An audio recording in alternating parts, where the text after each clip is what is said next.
से बड़ा हो जाता है। अगर आपने देखा होगा कि परम पूज्य हनुमान जी महाराज जब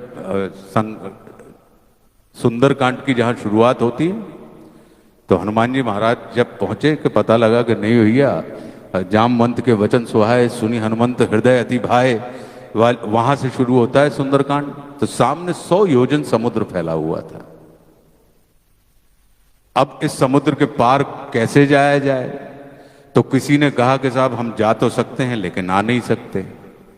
किसी ने कहा कि साहब हम जा और आ तो सकते हैं, मनो उत जाके ढूंढने की हिम्मत न पड़े, हम सब जा ही आ सकते हैं। तो जामवंत जी ने हनुमान जी की स्मृति को विस्मृति को स्मृति में रूपांतरित किया और उनको उनकी सुप्त शक्तियों का आह्वान करवाया, उनका स्मरण करवाया। और जैसे ही हनुमान जी महाराज को उनकी सोई हुई शक्तियां याद आईं, उन्होंने अपने शरीर को इतने योजन बड़ा कर लिया और वे पर्वत पे खड़े हुए और उन्होंने वहां से छलांग लगा दी। लेकिन अकेले बड़े होने की कला में वो निपुण नहीं थे। जब आप शक्ति के संधान की तरफ जा रहे होते हैं, शक्ति मतलब मातेश्वरी सीता, वो शक्ति का प्रतीक है। शक्ति के संधान के लिए शंकर स्वयं केसरी नंदन मतलब महादेव शिव स्वयं ही बजरंगबली के रूप में खड़े हो गए। तो शक्ति के संधान के लिए शिव जा रहे हैं। तो जब शिव जा रहे हैं तो वहां पे जो सुरसा सुरसा मतलब रसों की जो सरताज है, रस यानी प्रलोभन। प्रलोभन आपको रास्ते में मिलते हैं। जब भी कभी आप शक्ति के को ढूंढने के लिए जाते हैं तो आपको रास्ते में प्रलोभन मिलते हैं।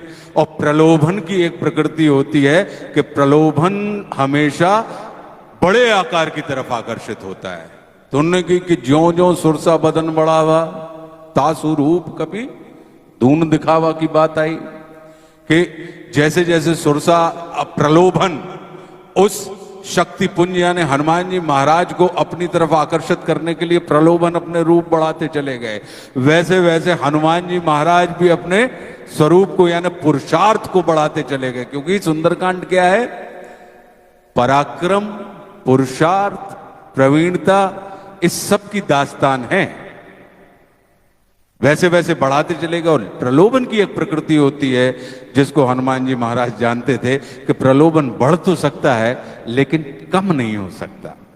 तो जैसे ही प्रलोभन की सीमा बढ़ गई वैसे ही हनुमान जी महाराज ने मस्क रूप रख लिया, अपने आप को छोटा कर लिया और फिर मुंह के अंदर से वे चक्कर मारते हुए बाहर निकल गए। और जो प्रलोभन था रसों का सरता सुरसा, वो अवाक भाव से उनकी निपुणता को, उनकी बुद्धिमत्ता को देखती रही और उसको ये समझ में आ गया कि सफल होने के लिए, प्रलोभन से बचने के लिए सिर्फ बड़ा होने की कला व्यक्ति को नहीं आनी चाहिए, उसको परिस्थिति के अनुरूप तत्काल छोटे होने की कला में भी सिद्ध होना चाहिए।